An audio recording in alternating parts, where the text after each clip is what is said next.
ज्ञानतिमिरन्धस्य ज्ञानाञ्जनशलाकया चक्षुरुन्मीलितं येन तस्मै श्रीगुरवे नमः।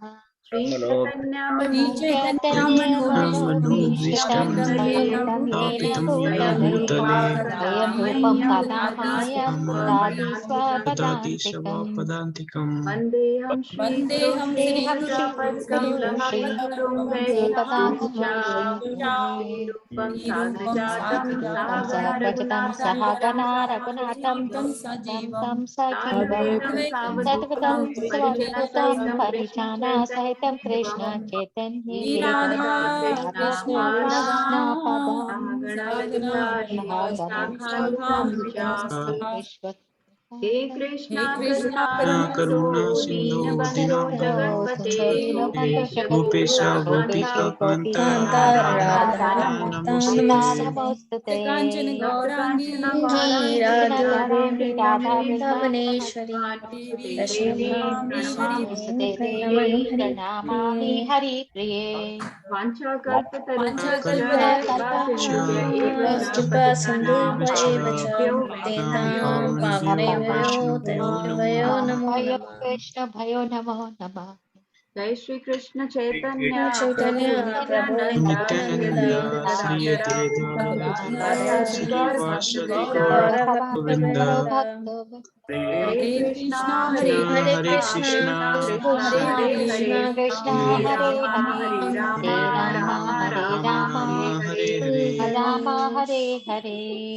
नमो विष्णुपादाय कृष्ण कृष्णाय भूतले विष्णुपादाय कृष्ण प्रणमामि कृष्णाय भूतले कृष्ण नामिने नमस्ते सरस्वती देवे सरस्वती देवा गौरवाणी प्रचारिणे गौरीवाणी प्रचारिणे विद्यावादी पाश्चात्य देशकारिणे देशतारिणे मूकं करोति वाचालं पङ्गुं वाचालं लङ्घयते गिरिं यत्कृपातमहं वन्दे कृपातुम् अहं वन्दे श्रीगुरुनाथं श्रीगुरुं दीनाथं माधवं श्रीचैतन्य ईश्वरम् माधवं गुरुवे कृष्ण गौरचन्द्राय राधिकाय तदालये कृष्णाय कृष्णदालये कृष्णभक्ताय कृष्ण कृष्ण भक्ताय तद्भक्ताय नमो तद्भक्ताय नमो नमः।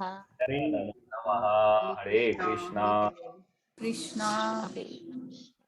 Okay, Hare Krishna. Welcome everyone. Welcome to all worshipable devotees. Then pranam, Jai Srila Prabhupada. So we are reading Bhagavad Gita chapter. Let's see who knows the number. 13. 13. 13. 13. And who can say the name without looking? Okay, Vedhi. The nature, the enjoyer, and consciousness.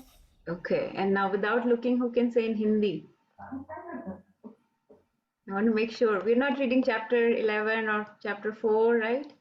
What are we reading? Karma Yoga. 13. I'll No, give Gyan Yoga. you three options. Karma Yoga, Dhyan Yoga, Gyan Yoga, Bhakti Yoga. Which one? Gyan Yoga. Gyan Yoga. But what is the name of the chapter? Prakriti. Prakriti. Kshetragya Vibhag Vibhag Yoga. Okay, so yes, Mataji, two people answered. So I don't know who was that. Kshetragya Vibhag Yoga, right? Nature, enjoyer, and the consciousness. So this is, a more technical part of Bhagavad Gita, right? We were in a very nectarian, devotional, bhakti part before till chapter 12. And now we are coming to more technical aspects, which we've been discussing right from the beginning, actually. So a lot of you are already aware of various things being discussed, but still this needs a little more patience, more deep study, because these are technical terms that Krishna is introducing and Prabhupada is introducing more technical terms and purports. So, but that is the nature of the question Arjun asked. I was telling Nirbhay Prabhu, imagine Arjun asked this question from Krishna that we don't even remember the question. We can't even memorize the question he asked. And imagine how intelligent he was that he's asking this question. And we are struggling just to remember even his question. Forget about the answer. So let's see who knows what question he asked. 13.1. Prabhuji, you can, Ravi Prabhu can just say one thing, not all. We'll give chance to other people also. He wanted to know the field. The field, yes, yes. So field, Prabhuji said, or Kshetra. Who can answer the name or one more? Purush. Purusha. Purusham. He is asking about the enjoyer. Enjoyer. Okay, yes, Mataji. So Purusha. Okay, Avni wants to answer. Prakriti, right? Or about the nature, material nature, right? So far we said Kshetra or body. We said Purusha, which is enjoyer. We said Prakriti, which is nature. And Vedi is answering one.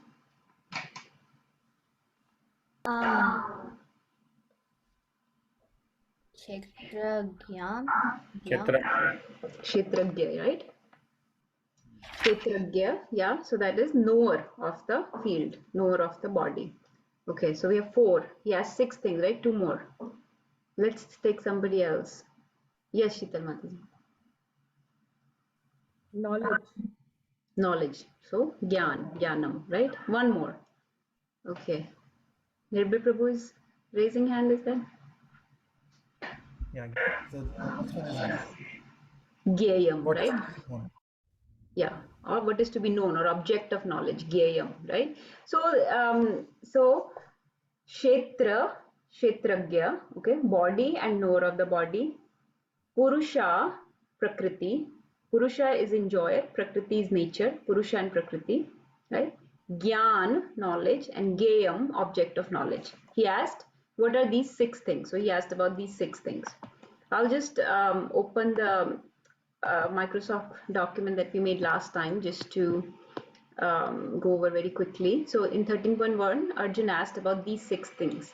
And we briefly discussed about all 6 actually. What is material nature? Who is the enjoyer? So Jiva is one of the enjoyers of the body. Kshetram is body or field of activities, a kshetra, right? Like Dharam Kshetra, Kurukshetra, a kshetra where things are performed, where activities are performed. Arena of activity, right? Like a wrestler goes to fight in a ring, in an arena, that is a kshetra. Or our workplace is our karm kshetra, right? That's where we do our work. So in this way, kshetra is a field where activities are performed. So for the jiva, for the enjoyer, for the purusha, that field of activities is the body. That's where through that body he does various things. He carries out his various desires, various propensities that he has, and various sense gratification that he wants to perform. He does through the body. Kshetragya. Kshetragya is the knower of this body. So there are 2 knowers. We talked about the 2 knowers, Jiva and Paramatma, right? And I'll go over this a little bit more. Jnanam is the knowledge. Gyayam is the object of knowledge. So knowledge, Krishna said, anyone who knows the true nature of this, about the Prakriti, about the body, about the soul, about the knower, who knows all of this is that is the knowledge. Okay. And Gyayam, we have not come to that yet. That will come today. What is the object of knowledge? So initially he answered about the Kshetra and Kshetragya. Kshetra is the body. Then he said Kshetragya is the knower. And he said there are 2 knowers. He said, I am also the knower. Actually, and we discussed, he is the only complete and supreme knower. We are only partial knower. We are only incomplete, inadequate knowers. Or Jiva is a very partial knower. The Bhagwan or Paramatma is the supreme knower, right? So there are 2 knowers in the body. One is the Jiva, other is the Paramatma. Jivatma and Paramatma. Spirit soul and super soul. And these are the differences between the 2. That spirit soul is very small, super soul is infinite. Jiva or spirit soul knows only about that particular body. So individual knower knows only about the local knower, like knows only about this body somewhat. Super soul is complete. Jiva only has information of this body. Super soul has information about all the bodies everywhere, whether they are plant bodies, animal bodies, human, anywhere, any planet, he knows about all the bodies. Incomplete knowledge. So our knowledge is incomplete. Jiva's knowledge is incomplete. We just know a little bit about the body, and we don't remember everything. We don't know about the past, present, or future.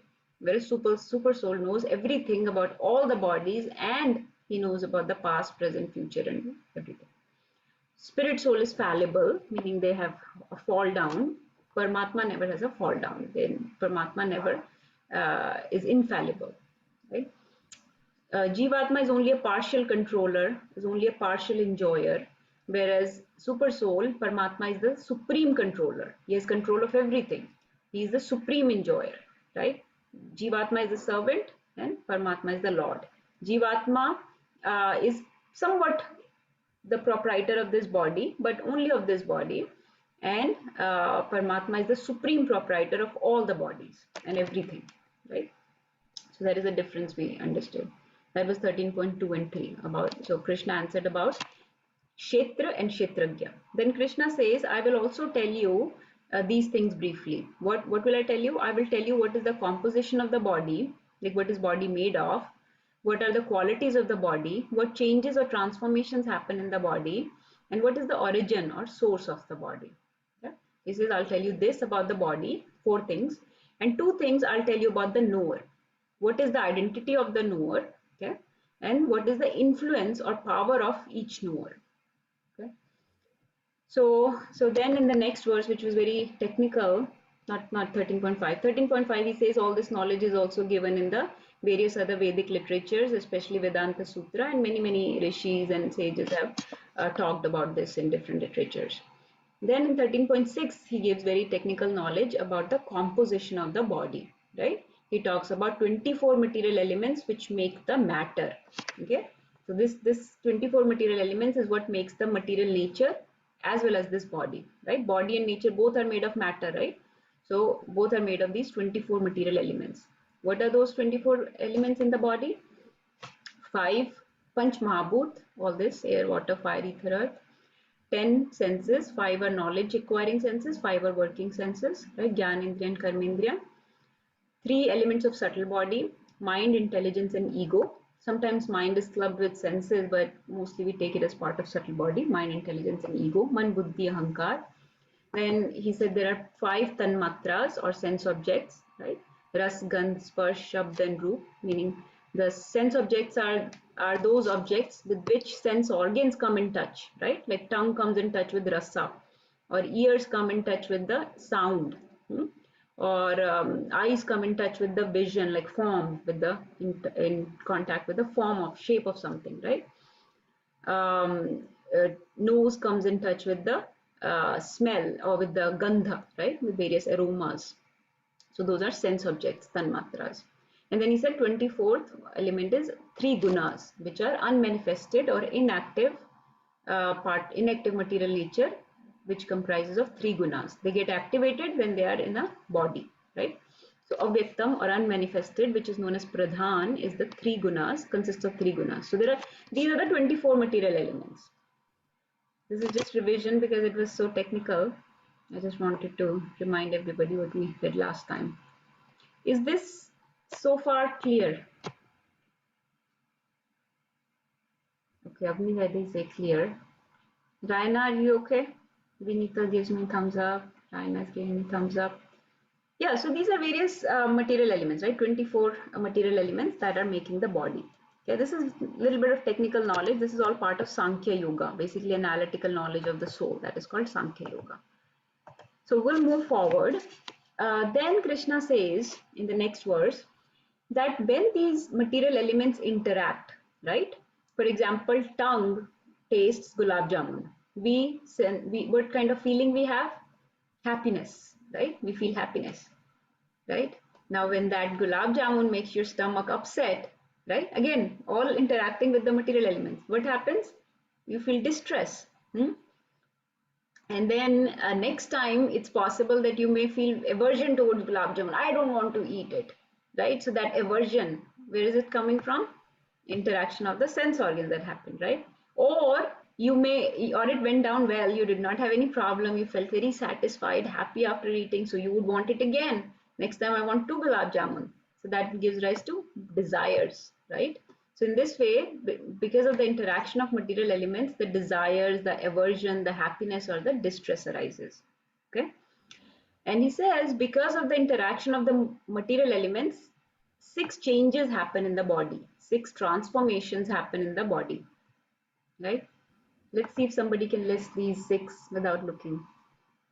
What happens to the body? What 6 changes happen in the body? Anybody wants to try?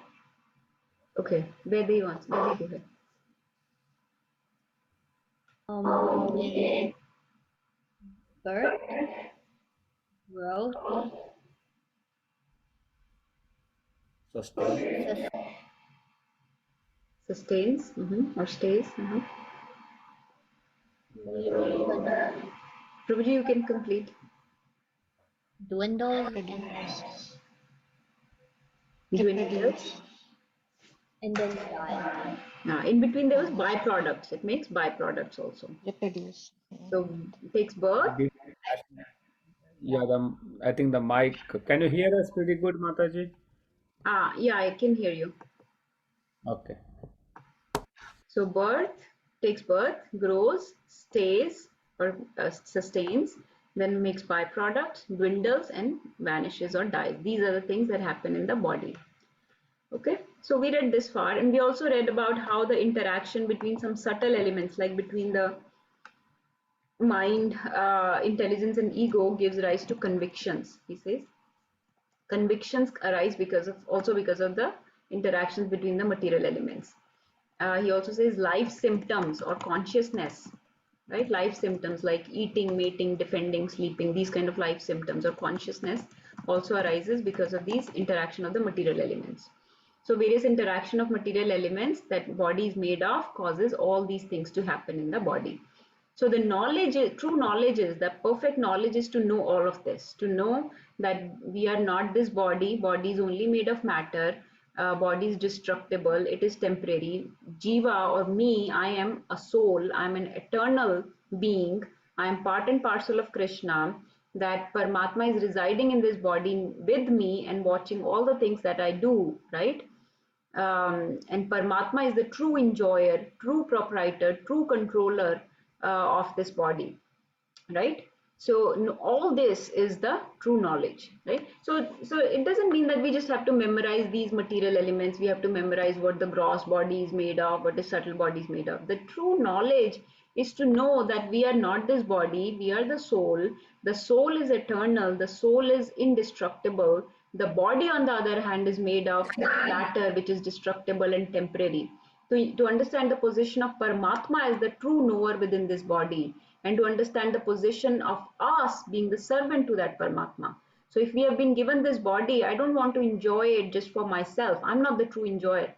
I should give enjoyment to the Lord with this body, right? So whatever activities I do, I should do it uh, for the super soul, right? So I should like yad karoshi yad ashnasi yad juhoshi dadasiyat, right? Whatever you give, whatever you eat, whatever you work you do everything for Krishna, right? Yad karoshi yad ashnasi yad juhoshi dadasiyat yad tapasyasi kaunteya tad kurushva mad arpanam. Whatever you tapasya you do, everything you do for me and arpan it to me, give it to me. So that is the true understanding. That is the perfect knowledge that I am not the enjoyer, proprietor, controller of this body.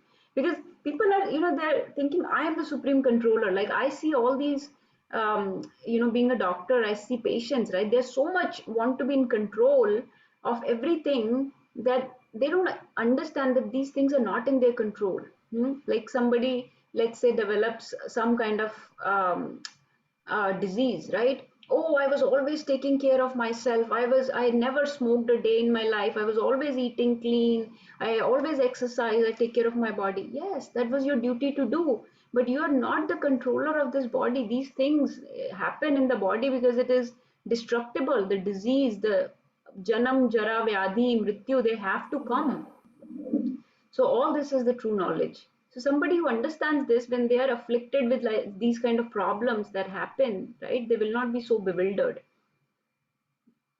So that is the jnanam, or the knowledge, to understand what is body, what is soul, what is this nature, how we have come under the control of the 3 gunas of this nature and have become contaminated, how we are acting by these 3 gunas, how the gunas are controlling us like chains, like puppets, so that we are not able to fulfill our spiritual desires. We are just giving into those three gunas, right? We are in the mode of passion or ignorance most of the time, right? So how those things are controlling us. So knowing all this is the perfect knowledge. So it's the purpose of chapter 13 is not to bewilder us and think, oh, we have to memorize all these names or all these elements and things. No, the purpose is to understand that how these elements are just material. That the spirit soul does not need to be encaged in this body. It does not need to be embodied and stuck in this body, which suffers through all these material miseries, right? So is that, because I don't want you to think that, oh, now the Gyan Yoga portion has started, I'm not going to take any interest. But this knowledge is very, very liberating just to know this fact. Okay, if everybody's okay, we'll start from text 8. Text 8 to 12 are actually all together. So now Krishna will elaborate more on the knowledge and what is the process of achieving that knowledge. So we said this is the Gyan, this is the true knowledge, but how does one achieve this knowledge? Okay. Let's recite and follow. We'll do all five shlokas. Amanitvam adambitvam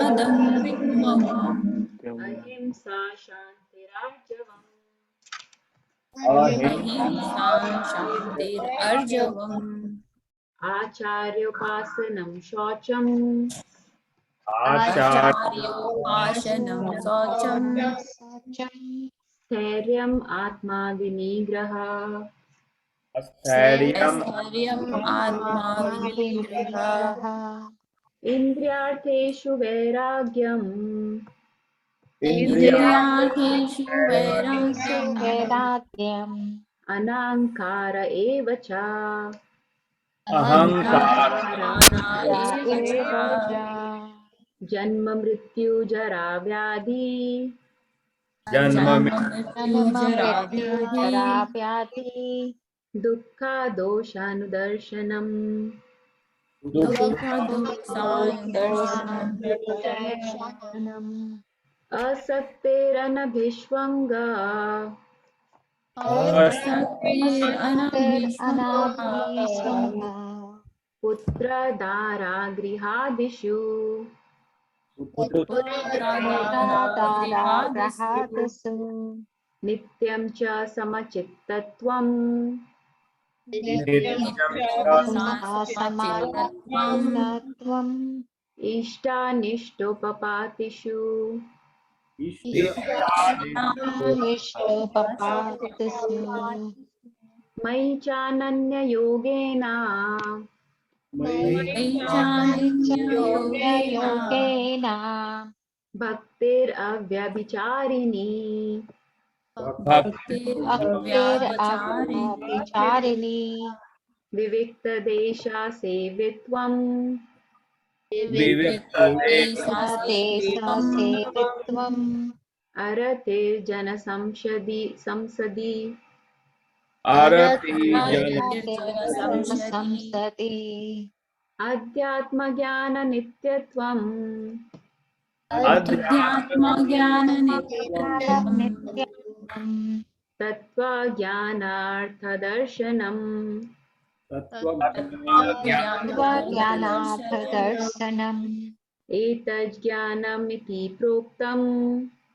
etajnanam Jnanam Iti itam Doktam अज्ञानं यदतोऽन्यथा ajnanam yad Jnanam Yad atvanyatha Ato Nitha We both. So these are 5 verses altogether. Would someone like to read the whole thing? Let's see, I can't see. Mataji, can I read? Yes. Yes, please. Translation: humility, pridelessness, non-violence, tolerance, simplicity, approaching a bona fide spiritual master, cleanliness, steadiness, self-control, renunciation of the objects of sense gratification, absence of false ego, the perception of the evil of birth, death, old age, and disease, detachment, freedom from entanglement with children, wife, home, and the rest, even-mindedness amid pleasant and unpleasant events, constant and unalloyed devotion to me, aspiring to live in a solitary place, detachment from the general mass of people, accepting the importance of self-realization, and philosophical search for the absolute truth, all these I declare to be knowledge, and besides this, whatever there may be is ignorance. Tribal. Very bold. So many things Krishna has listed here, huh? So these are various qualities, saintly qualities that Krishna has listed, right? Krishna mentions these qualities so many times, like in chapter 12. Remember the last several shlokas were talking about the various qualities of a devotee, that these qualities are very dear to me, right? That person is called a bhakti man who is dear to me. So in this way, now again, Krishna is listing several qualities, and actually a lot of these qualities we have already discussed in the past. So there is a lot of overlap. Even in these 5 verses, there is overlap between some of the qualities. Okay, so we'll take those quick that are similar. But these are 20 qualities mentioned here, and in these 20 qualities are basically Krishna saying what is needed to get the proper knowledge, that this is gyan, but to understand this gyan, to receive this, to become favorable to receive this knowledge, one should have these qualities. And one, when develops this knowledge, these qualities, they get the knowledge, and then the knowledge brings those qualities even more. So it's like a circle. So the more you are submissive, humble, prideless, right? High thinking, simple living, right? In mode of goodness, Brahminical qualities, then you are very receptive to get this knowledge. And when you get the knowledge, those qualities also become more prominent in you. So it's like a cycle. But these are all various saintly qualities that you need to attain the knowledge as well as the moksha or the liberation. Krishna says that by having these qualities, you become, in the next shloka he'll say that you can achieve liberation. So what are those qualities? Let's take one at a time. And again, a lot of you are already possess many of these qualities. I'm struggling to acquire some of these qualities. And it's very easier said than done to have these qualities in oneself. But at least by reading, by reinforcing over and over again to each other, we should try to make these qualities prominent in oneself. The first qualities is, he says, amanitvam or humility, right? Amanitvam. So man means honor. Amanitvam means not hankering for honor, not desiring any kind of respect or expecting any kind of respect or honor from others. Give me 1 second.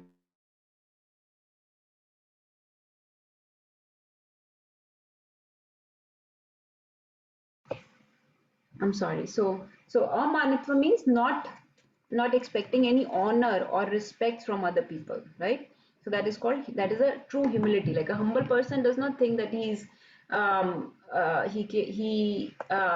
won't expect any honor or respects from other people. So that is humility, right? Krishna or Chaitanya Mahaprabhu also said, Trinadapi sunicena tarorapi sahishnuna amanina manaden kirtanya sadahari. So he said that Trinadapi sunichena, one should be as humble as a blade of grass. So that's true humility, as humble as a blade of grass. Trinadapi, tinke se bhi zyada humble. Trinadapi sunichena. Like when a person steps on a blade of grass, it folds, it bends, right? It bends under the pressure. So that is Trinadapi Sunichena. Amanina Mande. Give respect to those people also that do not deserve any respect and that do not give you any respect. So there are people that will not give you any honor or respect, right? But even treat those people with respect. Amanina Mande. And don't expect any respect for oneself. And in that mood, Kirtaniya Sadahari. Always do the Kirtan of Hari. Always chant the holy names. So that is true humility. Okay. You know, in bodily conception, these things are easier said than done. Humility or pride, these things are part of our false ego. One is very eager to receive honor at all times. But those who are in perfect knowledge, they don't hanker for such honor and they don't lament, they don't complain when they're dishonored. Pridelessness goes same with humility. They are actually similar qualities, very much overlap between the two. So pridelessness is called adambitvam. So you see the first verse, it says adambitvam. Those who understand Hindi, you know dambha. Dambha means, ऐसे बोलते हैं ना दम्भी पुरुष है. दम्भी मतलब like very अहंकारी, very proud, very arrogant person, right? Dambhi. So adambitvam, that we should not have proud, we should not have dam or ahankar in us, you know. Like Krishna says in third chapter, he said, right, that people that Vimud Atma thinks that I do something, right? Who can quote that verse? From third chapter, Krishna says, a Dambhi Purush or Ahankari Purush thinks that I am the doer. Yes, Navya.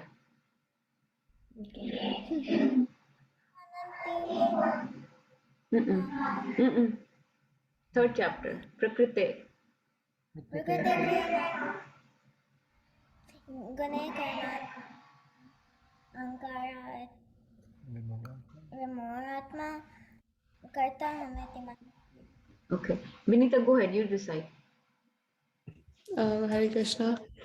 Prakriti kriyamanaani gunnai karmani sarvasha ahankara vimudatma karta hamiti manyate. Right. Hare Krishna. So these are, thank you, that's excellent. So that is the verse I was alluding to. So ahankara vimudatma karta hamiti manyate, that a dambhi ahankari purush thinks that I am the doer. So that is why he wants all respects, all credits given to him. If the credit is not given to him, he gets upset, right? So that is a very foolish thought, that I am the doer. Remember that nothing happens without the sanction of Krishna, right? So foolish person thinks that I am the doer. Okay, next is ahimsa. Ahimsa is non-violence, right? So non-violence, and Prabhupada has given several lines about this in the purport, and we talked about Mahatma Gandhi today, how he was, you know, how his non-violence movement was aimed at against the British Raj, against the British rule. His civil disobedience movement was basically a non-violent movement where, without lifting any arms or ammunition, they wanted to drive away Britishers from India, right? So he was a very big propounder of non-violence, right? So that is one of the qualities of Vaishnavas or devotees that Krishna is listing here, ahimsa. So, and in purport, Prabhupada is saying that basically non-violence means not to put others in distress, right? Not to disturb others. Now, distress means like when we give pain to others, right? That is himsa. When we give pain to others, and pain to others can be in various ways. Pain, it doesn't always mean physical. It can be just even by words. Sometimes the words cut deeper than a knife actually. Sometimes what we say, a person remembers more than a physical pain, right? So even with words, with our actions, any which way we can harm or hurt people, put them in distress, that is himsa, right? And like animal killing, right? We are giving pain, so much pain to another living entity that is created by Krishna, right? So that is hinsa. So a Vaishnava always is a follower of non-violence. So, and in purport, Prabhupada is also saying that the true non-violence is actually Krishna consciousness. Why? Because if we do not distribute Krishna consciousness to people, people are suffering in the material world, right? They're suffering in the material miseries, and we are letting them suffer. We are not giving them the way out of those miseries by not giving them Krishna consciousness. So if we preach and spread the word of Krishna, give people Krishna consciousness, then they can, then they are able to tolerate the material misery so much better, right? Whenever any problems of birth, death, disease, old age, or any calamities of the material nature come, then they are able to deal with those things so much better because of being Krishna conscious. So by not giving them Krishna consciousness, we are doing hinsa to them actually. So actually giving people spiritual realization is the true non-violence, the best kind of non-violence, because that will automatically protect them from distress, right? And not giving distress is the hinsa. So I think you're all familiar with that. We'll discuss this one and see if anybody has any thoughts. We'll finish this verse. Shantir. Shanti. So Shanti here is tolerance, right? So tolerance, again, similar as amanitvam or adambitvam, somebody who, it is opposite, basically somebody who tolerates dishonor, somebody who tolerates insults, or when somebody else puts you in distress or agitates you, you have the capability to remain in shanti or tolerate it, right? So when somebody else is disturbing you, you can tolerate it, then that is shanti or that is tolerance. Like Prahlad Maharaj. Prahlad Maharaj's example comes famously, right? So Hiranyakashipu, his own father, put him through so much difficulty. He put him through so much pains, and he was trying to stop him from chanting the holy name. He he threw him from a mountain, threw him in a river, tried to get him poisoned by the snakes and trampled by the elephants, and so many things, put him in the fire, so many things, right? But he was always just tolerating the disturbances created by his father. We are not at the level of Prahlad Maharaj, right? But even the small disturbances that happen daily around us, right, caused by other living entities, caused by our own mind, caused by the material nature, we get disturbed and agitated so easily. But the Shanti means to tolerate those, right? And that again comes in the same verse that I was mentioning before. Trinadapi sunichena tarorapi sahishnuna. Tarorapi sahishnuna means as tolerant as a tree, as the trunk of a tree. If you keep hitting the tree, right, it won't break, right? It is very tolerant. So taru ki tarah, taru means a tree. Tarorapi sahishnuna. So as tolerant as a tree. So that is Shanti. Arjavam. Arjavam means simplicity. So simplicity, this is a very, very important and very, very subtle quality to understand. Actually, very, very important. Now that, I know that you all are familiar with other qualities about being humble and prideless and tolerant and non-violent, right? Simplicity or arjavam is a very, very subtle quality actually. Okay. And what does that mean? Simplicity. So one basic understanding is simple, simple in living, right? Not very opulent, right? That is very, very basic understanding. But this is actually talking about simplicity of our dealings, simplicity of our character. Like one should not, and these kind of people appeal to Krishna. These people are very dear to Krishna. How? Simplicity basically means what one is inside, one is outside. There is no like diplomacy, there is no complications. With this person I will be like this, with that person I'll be like that. No, very, very honest and very, very straightforward, very transparent with other people. Like for example, I'll just give you an example. When we are dealing with devotees, right? Sometimes just to show off, like people would say, oh, I chant 16 rounds every day. Let's say somebody sing, huh? So that, okay, why? To gain everybody's respect and stuff, right? But actually, not really chanting properly, falling asleep while chanting, finishing your rounds at midnight that day, right? Not saying any of this, but just I'm doing 16 rounds so that I can get honor. But a simple person would be, Prabhuji, I'm trying to chant, but I'm still struggling very hard. Sometimes I'm not able to finish my rounds in the morning. Sometimes I get very sleepy. Sometimes I don't feel like finishing my rounds. Sometimes it's very late by the time I do. So very, very honest and straightforward, simple person. This kind of person appeals to Krishna. We are supposed to be simple people. Simple people are not very, hankering for applaud and praise from other people. They are very honest in their dealings.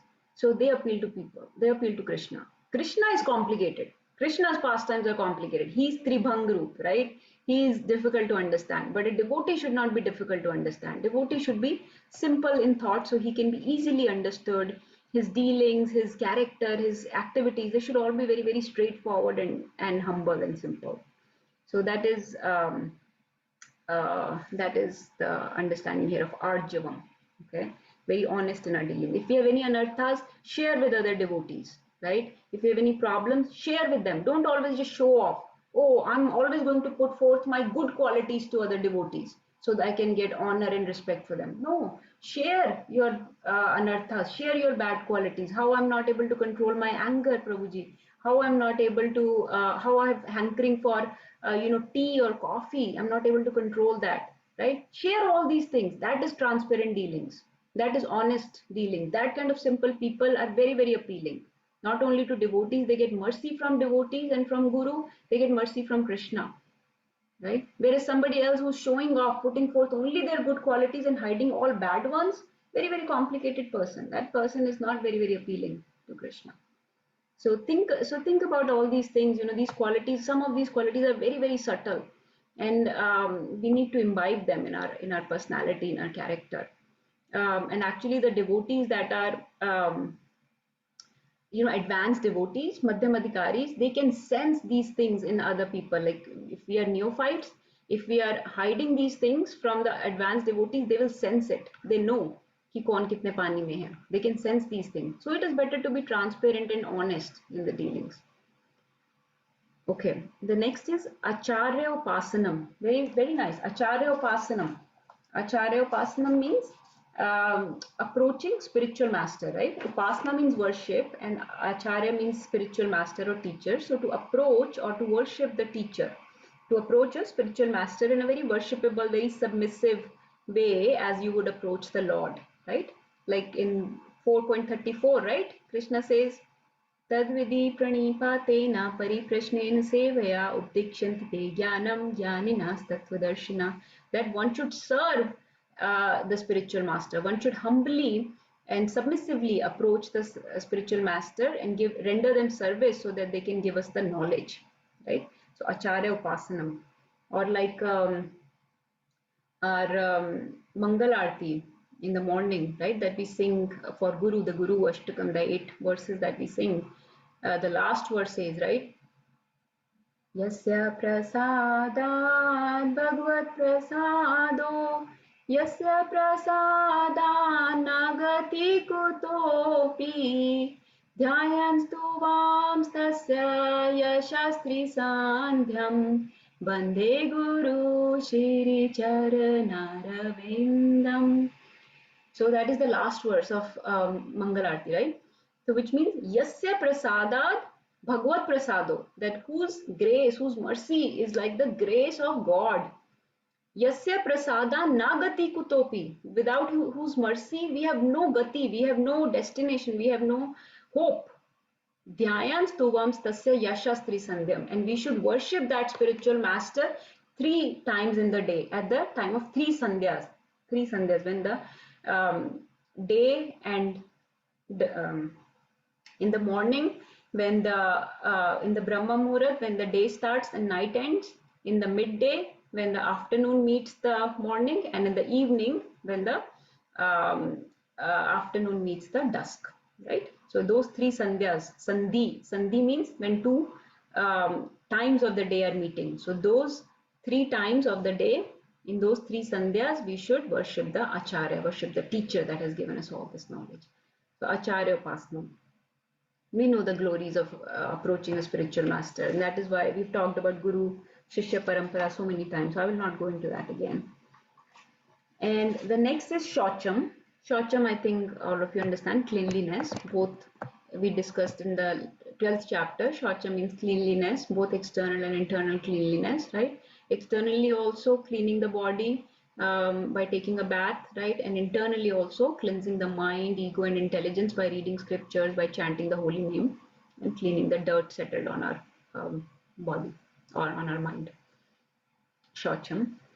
Sthairyam means to be sthir, right? To be sthir means like steadfast in our practices. So be patient, be steadfast, be determined in your practice with sthir mind, with not agitated, not disturbed, not impatient, but very patient, very patiently, very sthir mind, say, perform your practices. Like chanting, for example, right? Chanting is not going to give results in a few days or even few months, or sometimes even few years might take before we start seeing the results. But with sthir mind, patiently keep chanting. Know that, have full conviction that chanting is going to help me one day.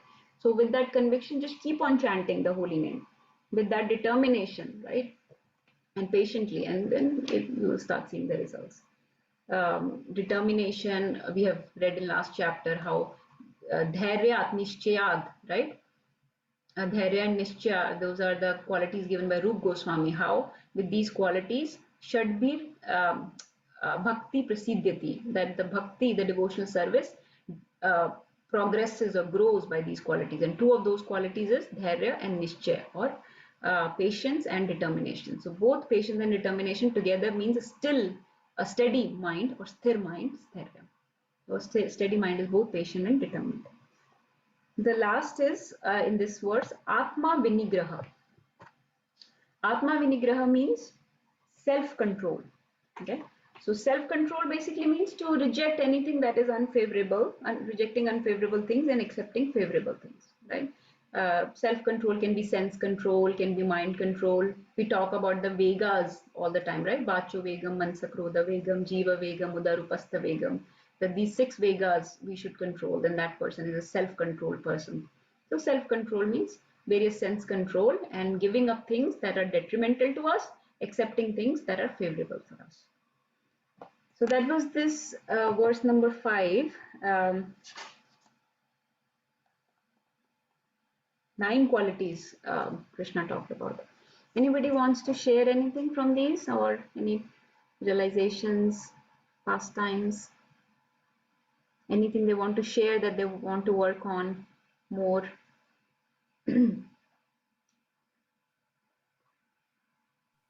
Mataji, all the qualities listed, I can speak for myself. Possess nothing. That is, Mataji, your humility. So you, the first quality. It's not humility. I'm just saying everything. Like I read all the 20 qualities. इससे तो मतलब कुछ भी नहीं है कहीं पे भी. सब कुछ होता है. Mataji, I can tell you how you have all of them. It will take the whole class for me to tell you, but I can prove that you have all of them. No. Okay. Thank you for sharing. Yes, Namita, Mataji, you want to say something? I was going to say the same thing. I said, I have nothing of those 9 qualities so far. So I think we have a lot of work to do on here is develop these qualities, because I'm going through it. I have nothing in here. So a lot to learn. Mataji, it takes a lot of steadfastness and self-control even to sit through the class, like even to show up every Sunday and sit for these 2 hours, that is steadfastness and self-control right there. So not everybody is able to sit through. Yeah, so many people, are not able to. Yes, Ravi Prabhu or Vaidehi sharing something? Yes, Mataji, Hare Krishna. I mean, what I can say is yes, there are a lot to work on, but I will say one thing that the Arjavam, the simplicity, I think I tried to be that because I don't want to be diplomat with anybody. If I approach you in one way, same way I will approach others. That's what I try. So that is kind of little bit is there. I mean, nothing is there in me, but I think I have little bit. I can feel it, and the shaucham, the safai part. I like that one, and I try to be like that. But other than that, yes, I don't have any अमानित्वम अदम्भितम तो पूरा घर में पूछिए जैसे full dambhi. So ahimsa, lot of non-violence all the time. So yes, I have to work a lot, but I think I'm little bit one step, little bit on the Shaucham and Arjavam. Oh, all of you are so humble from here. I can see all the qualities in all of you. I don't know what you're saying, but like I said, um, humility, pridelessness. You do so many, all of you, do so many things, so many services, but never like to take credit or try to get respect for any of those. You never boast about things. Oh, I did it. I've never seen any of you do that. Approaching spiritual master. I mean, you're reading Prabhupada's books. You're attending classes with Shiv Vilas Prabhu, right? That is, I mean, and then, like I said, self-control and steadfastness just to even attend this session or all the sessions that you're attending, that is steadfastness of mind and self-control, that you have to sit through this no matter what. So many Yeah, I was people. going to tell about the self-control. Yes, I'm working on the self-control. I think I'm a little bit made some progress on this. So self-control is there. But yes, I have to start from, I think I'm negative Mataji on the amanitvam and adambhitvam and ahimsa and shanti. So I have to start the first four. It's my negative. I have to come to first zero, then I'll be progressing. But I think with the blessing and the association, it will come. I have that confidence. Yes, Prabhuji. Yes, Anita Mataji sharing. Hare Krishna Mataji. Yes. So I was going to say the same thing. I don't have any of these qualities, but what I want, we are trying. I'm trying, and what I'm trying is the chanting, reading Gita, our classes, and also I want to do the Vaishnav Seva. And by these things, like these are very you know important thing, and I feel that by doing these activities, someday, maybe someday, I'll achieve some of the qualities. But at least I have started, and these are the basic things that one can do, like chanting Vaishnav Seva and reading Gita, which we all are doing. So we have the process, we know the formula. It is just that how we are trying to apply, how we can implement, and with the faith and with the hope that someday we will reach there. Hare Krishna, Hari Bol. Very bold. Thank you everyone for sharing. Mataji, you are sharing Krishna consciousness with your family. That is non-violence, like Prabhupada said. Sharing the so that whenever in life, imagine they are young right now. Whenever in life, future life will kick everybody. Time. We have read about the nature of time, right? The wheel of time keeps turning. So today we are up, tomorrow we are down. When that time comes, when they're down, when they're being kicked by life, by time, that time, this spiritual realization will help them so much that it will prevent them from so many miseries, so many disturbances and distress, right? That is the biggest non-violence you're doing. So please keep sharing and preaching like you're doing. Very bold. Okay. Okay, if anyone else wants to share, Murli Prabhu or Raina, would you like to share something about these qualities? Or if Lalita Mataji is there, we don't get her darshan these days. I'm here, Mataji. I'm listening. It's just that these are way too above my head. No, this is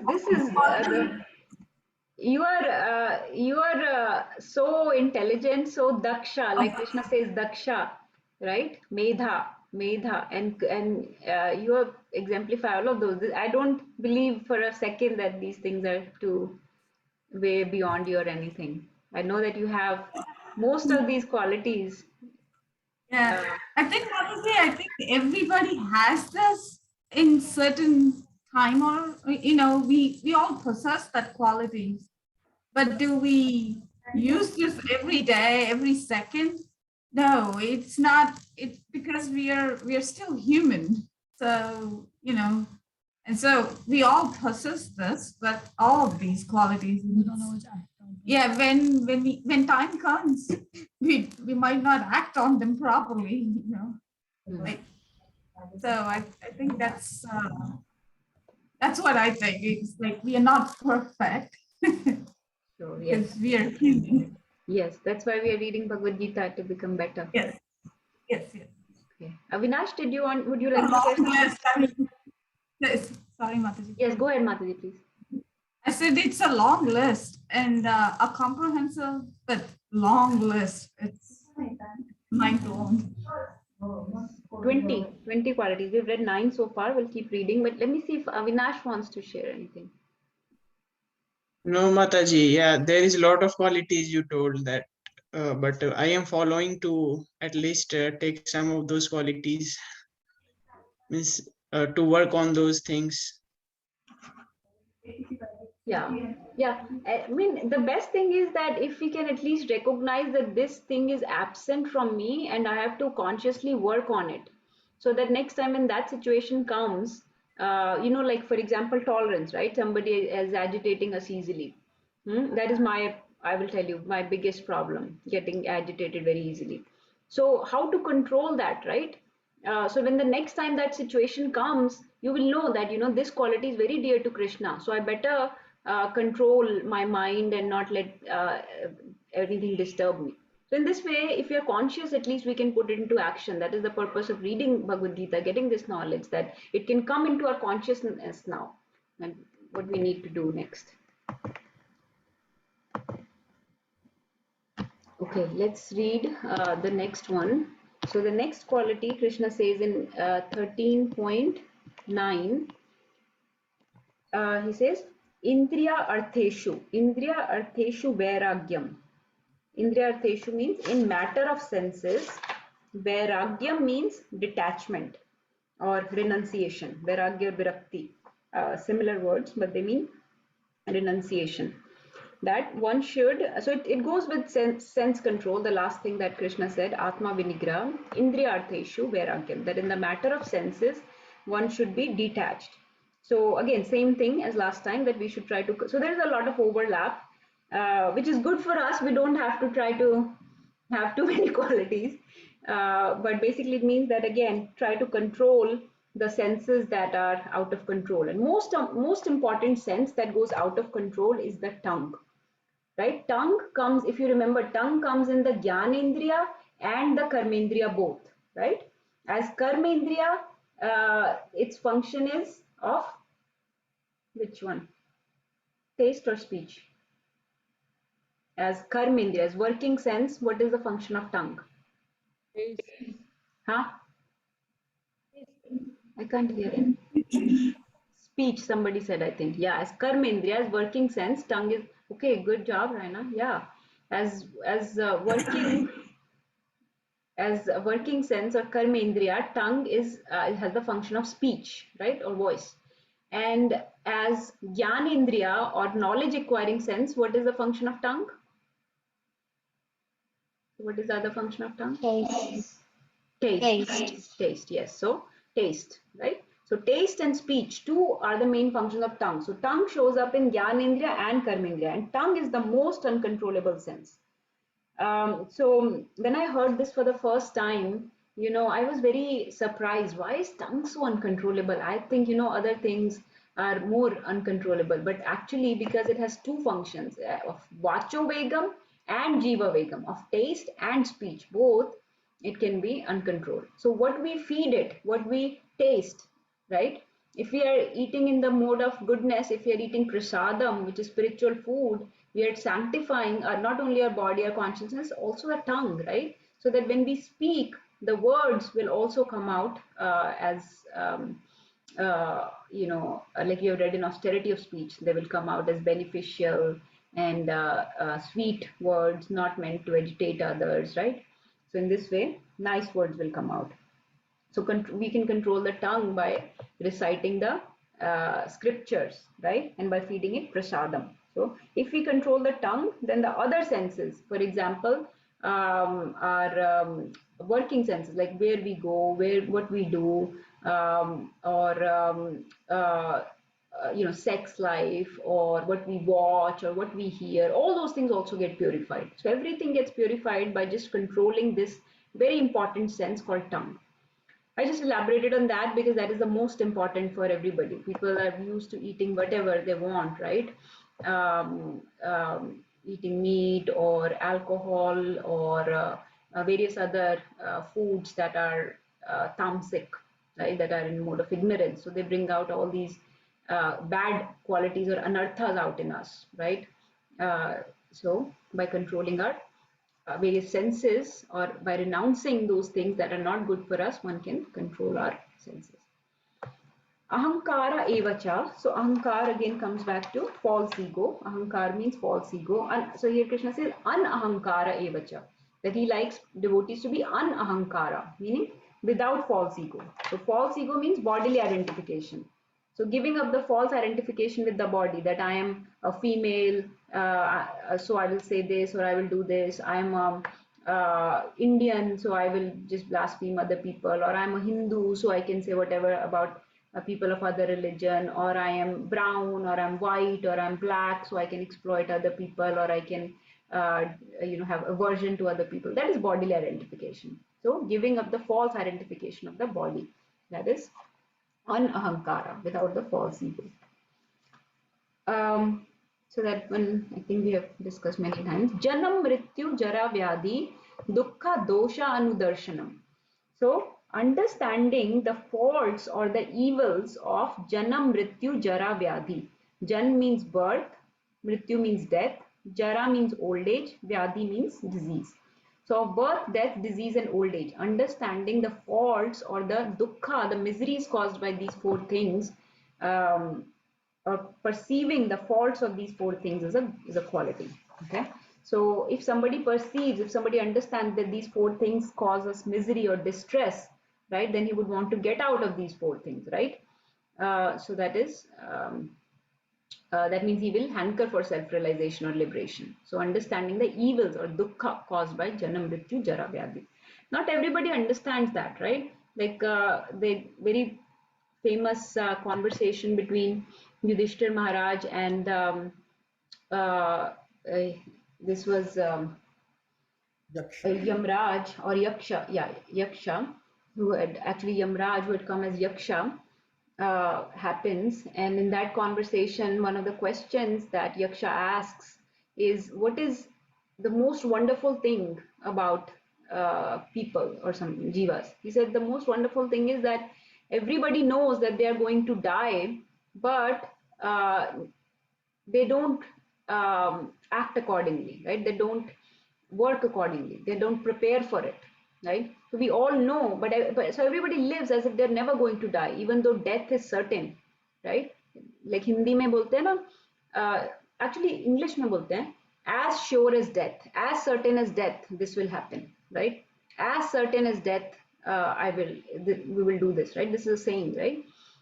So death is the most certain thing in life. Yet people behave as if it will happen to other people, but not to me. Death will never come to me. So nobody ever prepares for it. So also to understand that death will come for sure, to understand old age will come for sure, to understand disease comes for sure, and the janam, right? If we don't get out of this, then we get rebirth again. So janam, mrityu, jara, vyadhi will keep going on and on again and again, and how they are evil, or how there is dukkha in those, how there is miseries in those, is a quality. So not everybody understands that these things come. Actually, I was talking to Nirbhay Prabhu recently. We've seen some young people die in the hospital, some very young kids, and he tells me about this 17-year-old that died. I told him about this 35-year-old mother that had two kids that almost died in front of me. So we were talking about how these things, when you see the death or the disease in front of you, becomes a stark reality. Only when you see sometimes, right? And that is why I was saying, I think that a lot of doctors, physicians come to this path of Krishna consciousness because they've seen the old age, death and disease, and birth, death, disease, old age, all four in front of them, like as a stark reality. Or people that have seen it in their family, right? People that have seen others struggle with disease or have seen their loved ones die, right? So then you understand that these things do happen and will happen to me or to my loved ones. Then you follow the path of spirituality or self-realization so you can come out of it. But if somebody has not seen, it feels like it's just it's not going to happen to me. Somehow it doesn't feel real. Like all these people are dying with COVID, but people say, oh, COVID is just made by media. It is just made by politicians. There is no COVID. But all these millions of people died. All these millions of families lost their loved ones and suffered, lost so much money because they were in ICU for like a month or 2 months or more. So ask those families what death or diseases, right? I get sometimes women that come to my office and say, and I ask them, how are you doing today? So they say, oh, just getting old. Can you fix it? Can you fix the fact that I'm getting old? I'm like, if you're lucky, you get to become old actually. Not everybody gets to become old. Some people die very early. So So old age has to come. It's not something that can be fixed or that I can treat with any medicine. So so to understand that these things have fault in them, evil in them, and that we have to get out of them. That is the quality. So that was the end of this verse. In this verse, we Krishna talked about three qualities: Indriya Artheshu Vairagyam, Anahankara, and Jan Mrityu Jara Vyadhi Dukkha Dosha Anudarshanam. If this is okay, we'll move to the next one so we can finish these 5. Okay, the next is Asaktir Anabhishwanga. So, what does that mean? Asaktir means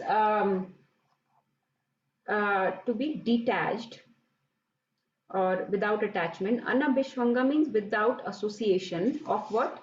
Putra Dara Grihadishu. Asaktir Anabhishwanga Putra Dara Grihadishu. Putra means son or children basically. Dara means wife or you can say spouse. Grihadeshu means home. So basically being detached from your kids, family, spouse and home. Okay.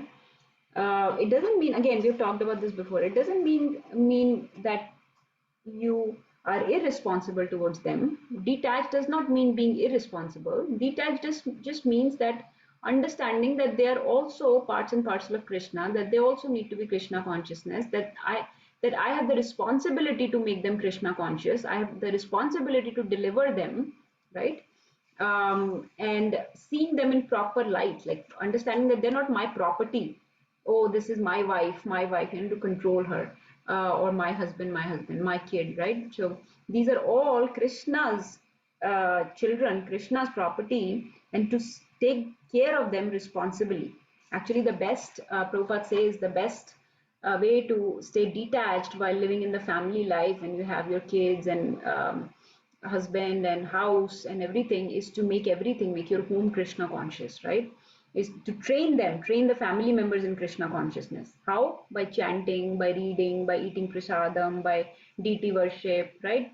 By inviting sadhus and saints into your houses, by serving the saints. So that is what detachment, that is where the true detachment comes, right? Where everybody is focused on Krishna and not so much on each other. So just treat everybody responsibly, and the greatest responsibility is to deliver your dependents, right? You remember that from Kevalashtakam, that line? Sa guru sa pita chapi sa mata bandhava pisa shikshaye chit sada smartum hare nameva kevalam. So that one says, Sa Guru Sa Pita Chapi. That is a true Guru, a true Pita. Sa Mata, that is a true mother. Bandhava, a true well-wisher or a friend. Shikshaye Chet Sada Smartum, who teaches you to remember the Harinam every day. Sada. Hare Nameva Kevalam. And Lord Hari's name is everything. Right? And there are many verses in Bhagavatam. I have not memorized that verse, but very famous verse. Guru Nasasya, something like that.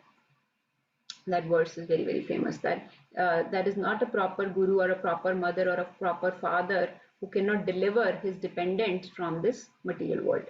So that is the true asakti, true detachment. Okay. Nityam cha samachittatvam. So this means samachittatvam means to be in equilibrium or equipoised towards what? Equipoised towards what? Ishta. Ishta means desirable things. Nishta means undesirable things. Okay. So have equal disposition, be same or sama chittatvam, to be same, have equal disposition towards both desirable and undesirable things that happen to us, right? So whether it's honor or dishonor, whether it's happiness or distress, basically again comes back to tolerance, or matra sparshastu kantya, similar concept here. Then one should be similar or equipoised in different situations of life, whether desirable or undesirable. Today this is cold, tomorrow it will be hot, right? Today it is happiness, tomorrow it may be distress, today it is honor, tomorrow may be infamy or dishonor, today is healthy, tomorrow may not be, tomorrow may be diseased, whatever situation, being equipoised in Ishta and Nishta. So I think that is clear. We've talked about that many times before. And the next is very, okay, actually this shloka is over. So this has two main qualities, asaktir, detachment towards the family members and house. And the second quality is to be equipoised, equal disposition towards desirable and undesirable situations of material life. Okay. Let's do one more and then we'll see if somebody wants to share. This is very important. So this is the, now all the other qualities can be found in many people. It can be found in Gyanis, even Karmis, Dhyanis, anybody. Huh? Prabhupada gives the example of Gyanis actually. When all these devotees can, all these qualities can be found in them. But this quality is found only in devotees. So what in this quality, if one has this, then all the other qualities can manifest secondarily to this, right? So what is that? Mai chananya yogena bhaktir avyabhicharini. So what does this mean? Mai ananya yogena, that without deviation, by pure devotional service, bhakti, with bhakti. Avyabhicharini means, Prabhupada translates this as without any break or without any interruption. Remember we've talked about uninterrupted devotional service many times, right? So these are the qualities of a devotee. Uninterrupted devotional service without a break, without deviation, meaning ananya bhav se. So Krishna said ananya.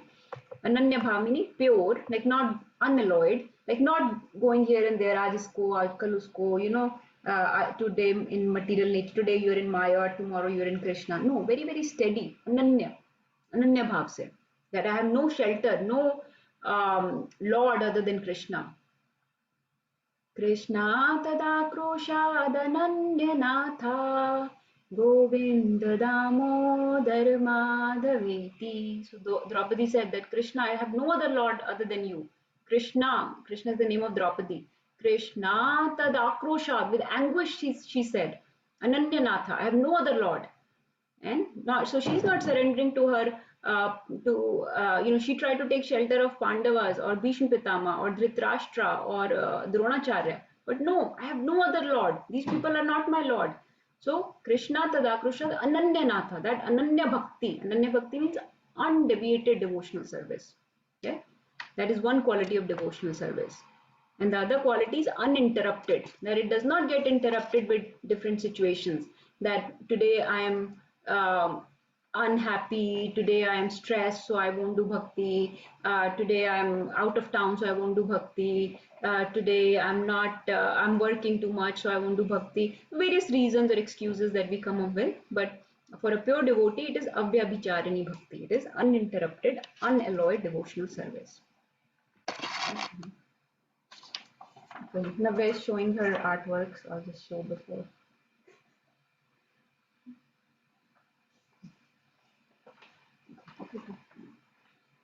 So that is the quality of a pure devotee. Uninterrupted, unalloyed devotional service, right? The next one is Vivikta Desha Sevitvam Aratir Jana Samsadi. So what does this mean? Vivikta Desha Sevitvam. That residing in a solitary place, Desha means like a place, residing in a solitary place. Aratir, rati means to have attachment. Aratir means to not have attachment to people, to like masses of people. Okay. So what does this mean? Living in a solitary place and not having too much attachment to the people in general. It just means that it is referring not to association of devotees. This is referring to materialistic people. That you don't have taste for materialistic activities or people or their association, right? So when they are concerned, you want to be by yourself. You want to be in isolation. Avoid unwanted association, right? You have a rati towards them. You don't get inspired from them. You don't look forward to their association. Oh, yeah, I'm going to go out in a club and hang out with 20 people who don't ever, who have no connection with Krishna, who don't like to glorify Krishna or chant or, So we don't look forward to that kind of association. Aratir jana samsadi, right? So avoiding unwanted association, right? That is what secluded place means. It doesn't mean that you start living in a jungle. You live in association of devotees, or if it is unwanted association, you try to stay detached or separate from that as much as possible. But with devotees, you have to properly exchange, loving exchanges, gifts, eat food, right? Dadati pratigranati, guhyam akhyati prichati. Remember this one? That with devotees one gives and takes. Guhyam akhyati prichati, shares confidences and secrets, right? Bhunkte bhojate chaiva. You feed them and you eat from them. Bhunkte bhojate chaiva. Shadvidi Preeti Lakshanam. These are the Lakshan of Preeti. These are the Lakshan. These are symptoms of love between devotees. What are the 6 symptoms of love between devotees? That you eat with each other, you feed them, you eat from them, you share confidences from them and with them, right? You hear from them and you give them and take gifts from them, right? So you don't say no to gifts when being exchanged between devotees. So that is the way of exchanging love. But with materialistic unwanted people, you try to stay separate, right? So 2 qualities. One is unalloyed, undeviated, uninterrupted devotional service. The other is the avoiding the association of unwanted people.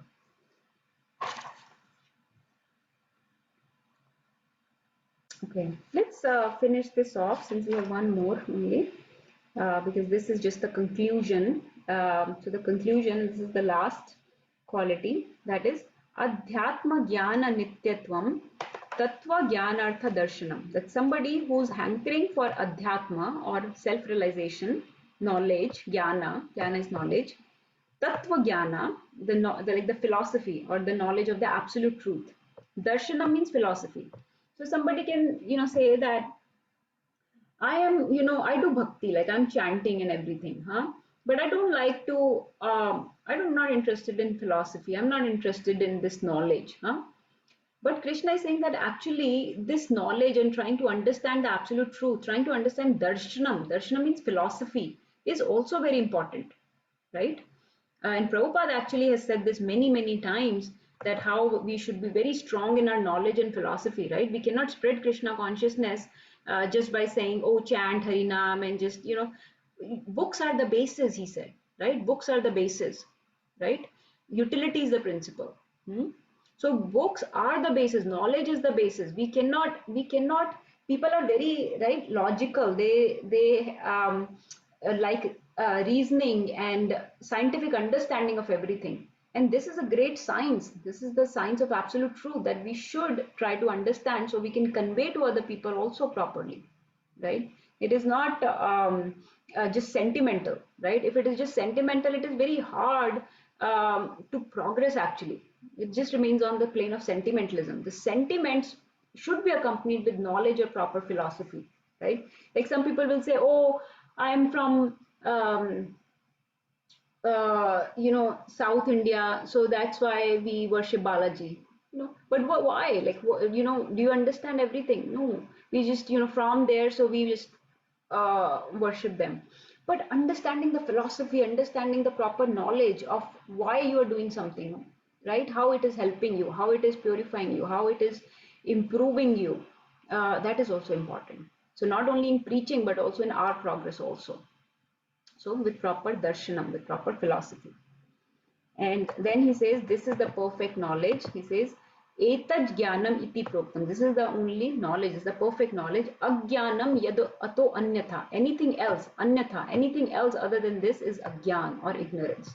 So this is the only perfect absolute knowledge. Anything else, anything other than this is ajnan or ignorance.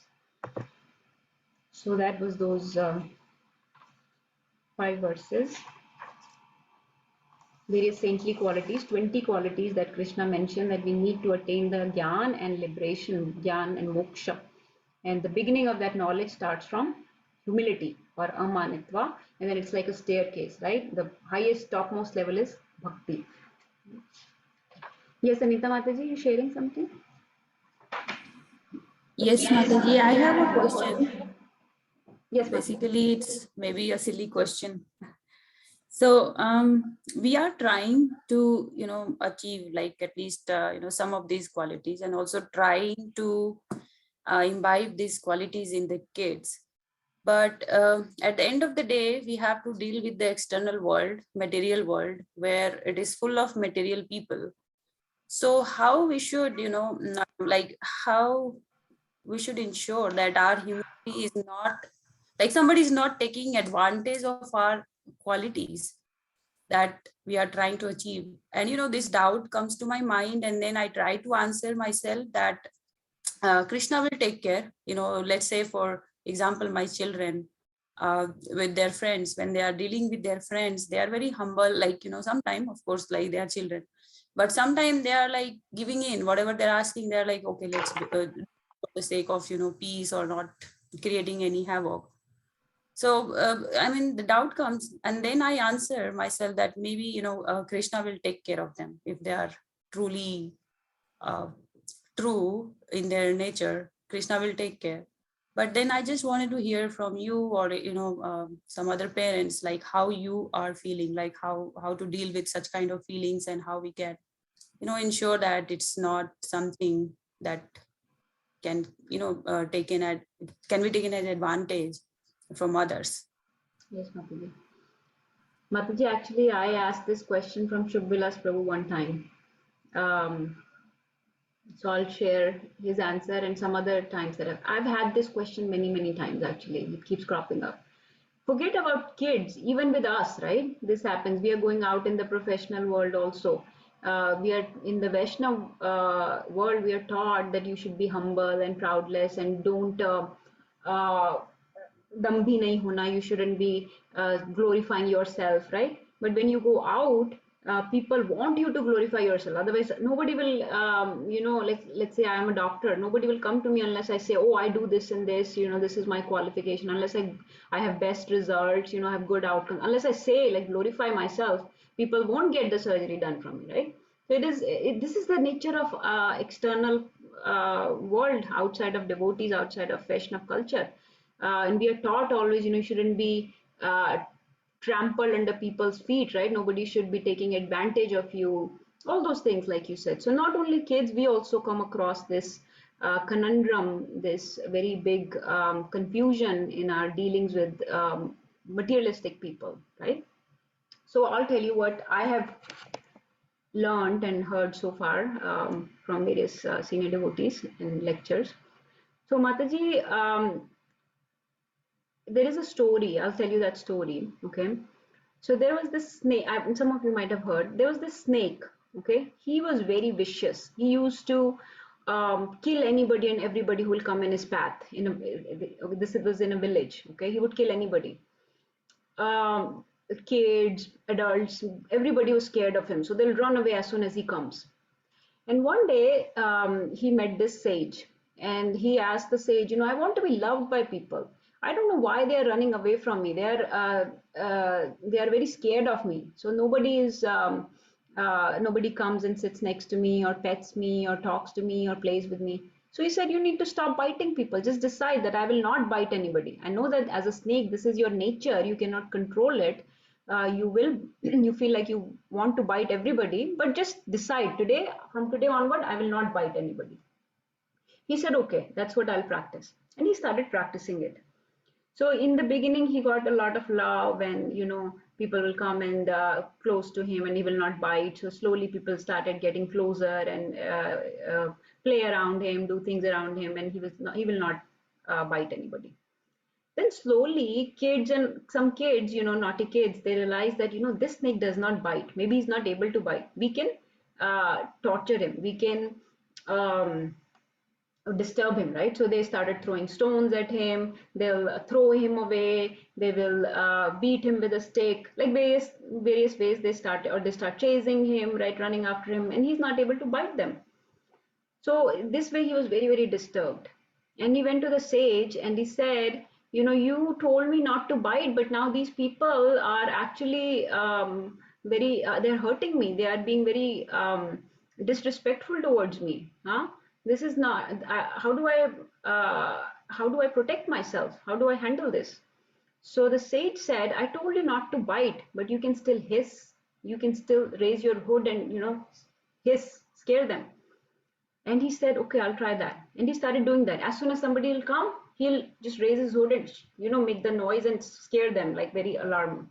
And so he won't bite, but they'll step back. They'll step back, right? So that was basically without harming anybody. They knew that they cannot exceed. He doesn't bite, but you cannot exceed your limitations with him, because he gets upset if you do.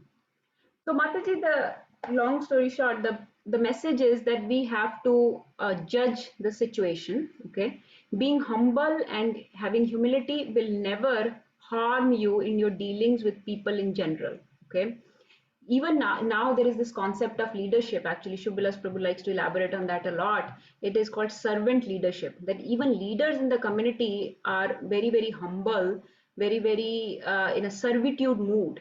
Okay, that servitude mood, humility, will be recognized by mature people, by people in your family, by when you deal with professionals or outside world, very eagerly. It will be accepted very nicely. Okay, so don't think that humility will make people take advantage of you or your kids. But when you judge the situation, you have to see what kind of relationship you have with this person. Okay, what is the amount of problem they are creating for you? Okay, or what is the amount of sin or offense being committed against you? What is your relationship with them, and what is your authority over them? Okay, so various ways to deal with. If it is somebody very close to you, right, they have more right to say things to you, right? So you tolerate it more, right? When it is your family member, when it is your boss or somebody, they have authority over you. You have a very long relationship that you want to maintain with them, so you tolerate more things for them, okay, from them.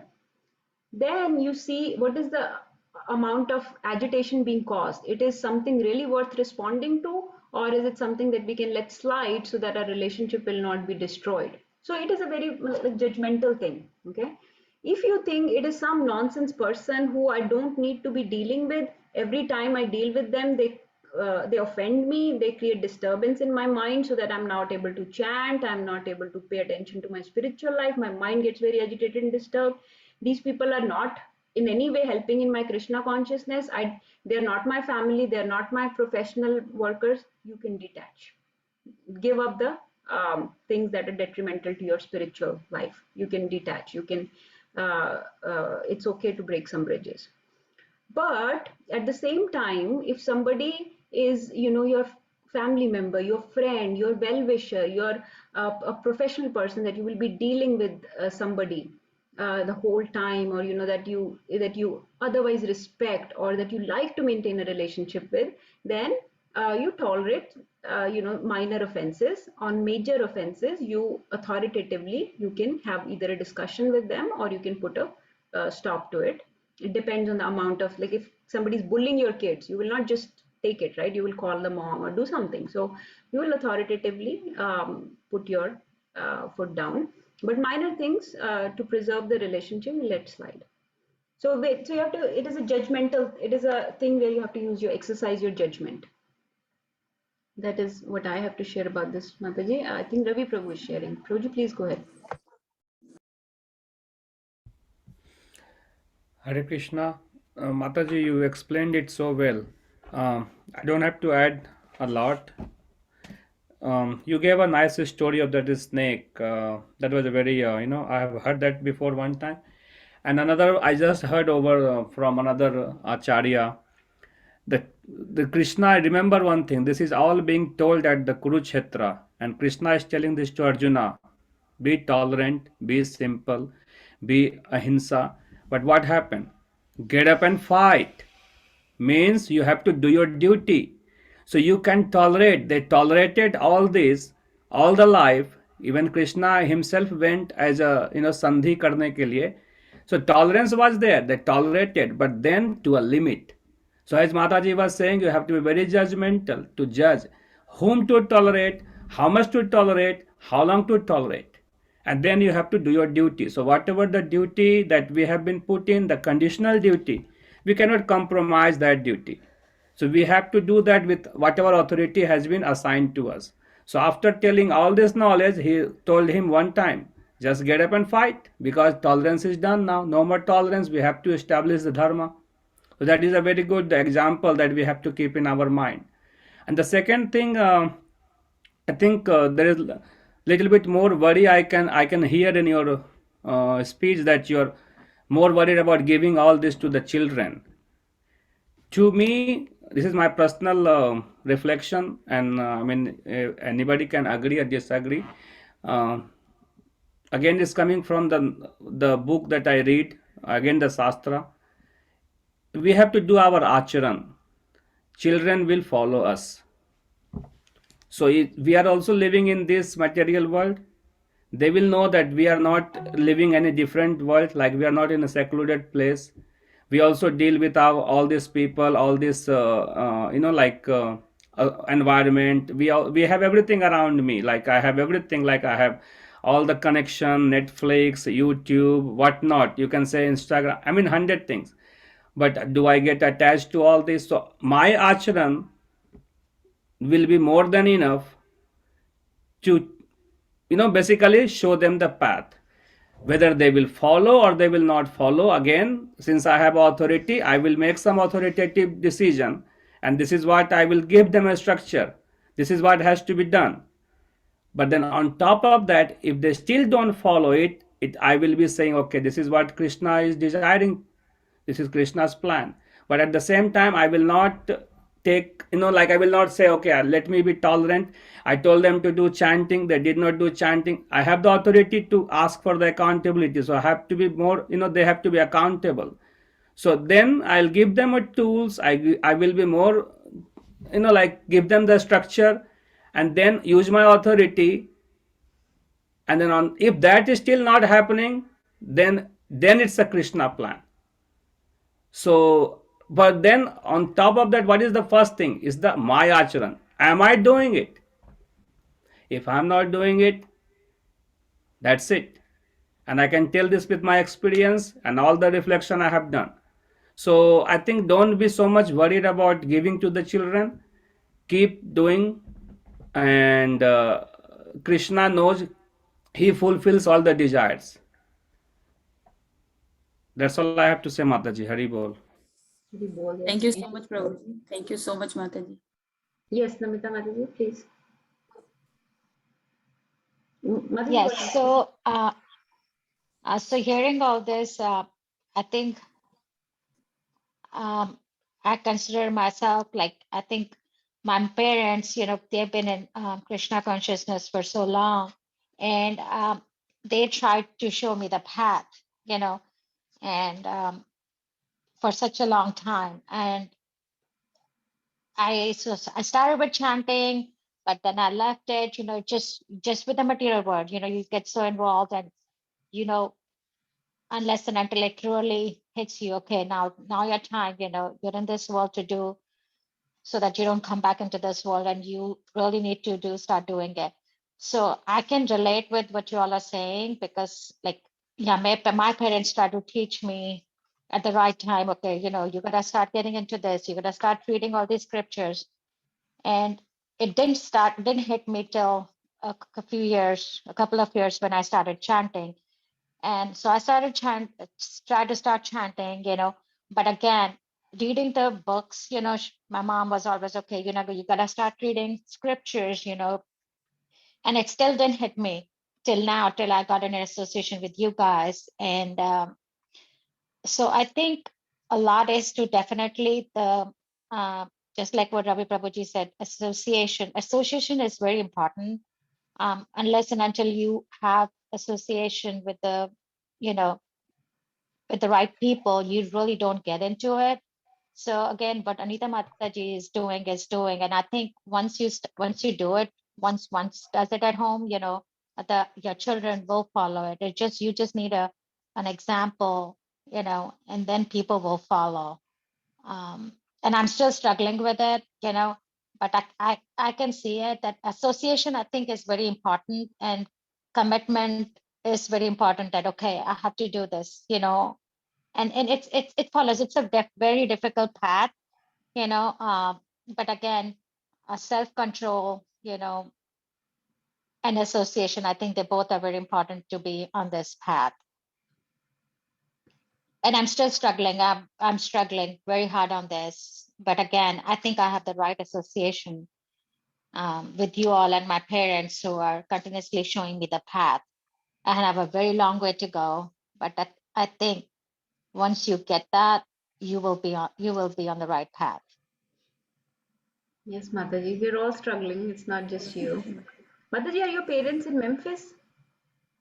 No, my parents are in Delhi. Delhi? Yes, yes, Oh, yes, okay, okay, yes. okay. Okay. In fact, Sri Vilas Prabhuji's parents and my parents, they belong to the same temple. That's how I know Prabhuji. They do a lot of things together at the temple.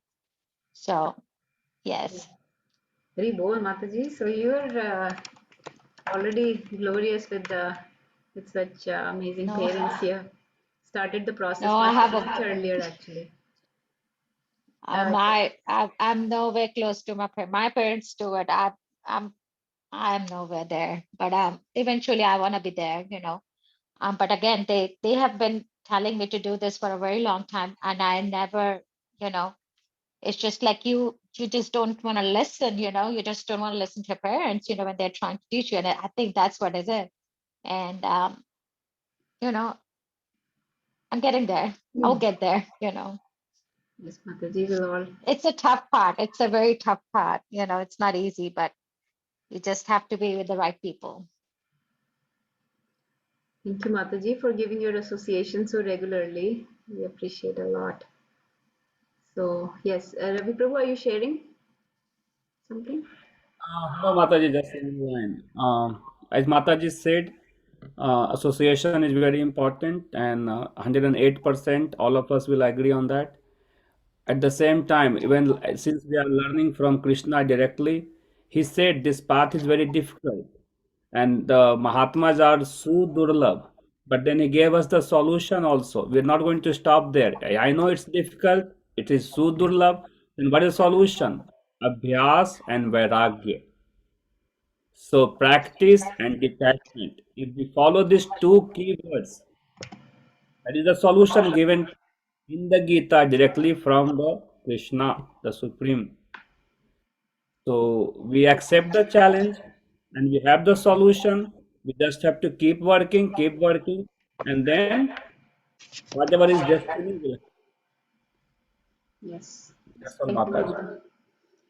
Yes, these qualities, Mataji, they will never fail. If you think you're worried about giving these qualities to your kids, that somebody might take advantage of them or anything, they will never hurt them in their life. These qualities will uplift them in every situation of life, with family, with profession, with friends, with community, everywhere. Everybody values humility, pridelessness. Everybody values those qualities, actually. So we don't, when we boast about things and, you know, give me respect, I want this, I want that, actually we do not get those things, and we get more, those expectations bring more frustrations. Actually, it is very, very satisfying when you're not expecting glories and honors and credits, and then somebody gives you those glories and honors, then actually it is like bonus. Oh wow, okay, you know, somebody thanked me, somebody is paying gratitude to me for something. Then you feel honored, then you feel gratitude, actually.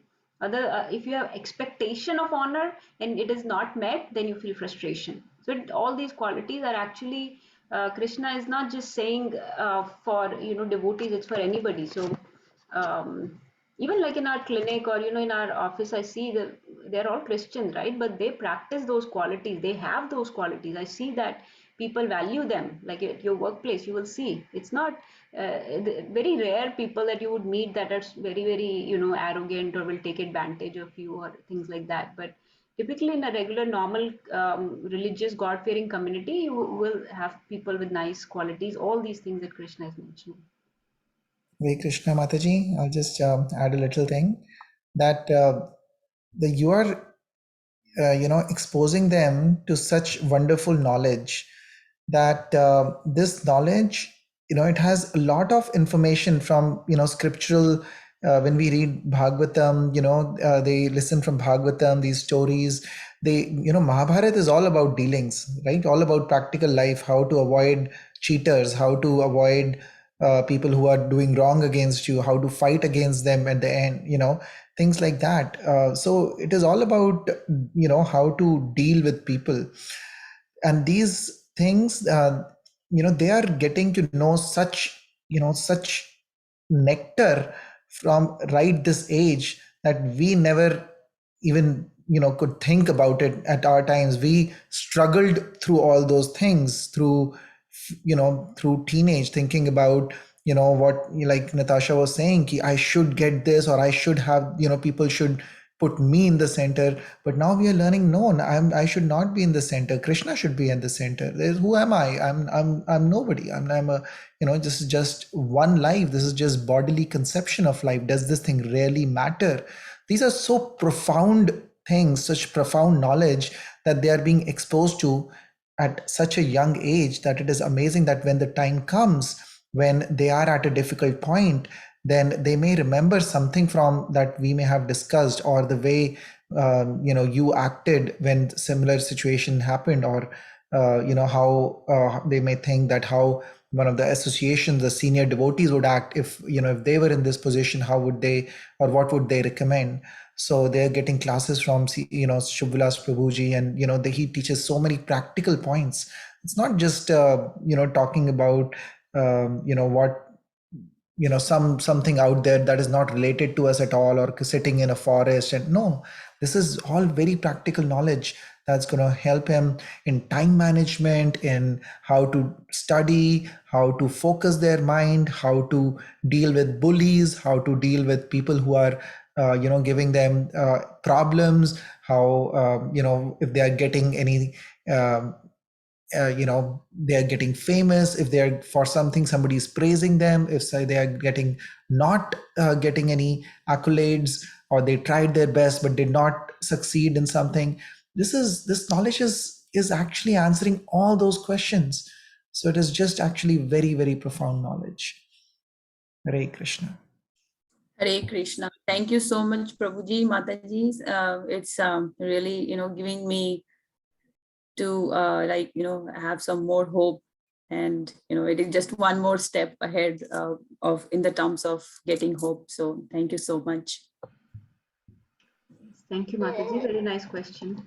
Okay, let's finish and we'll chant one round.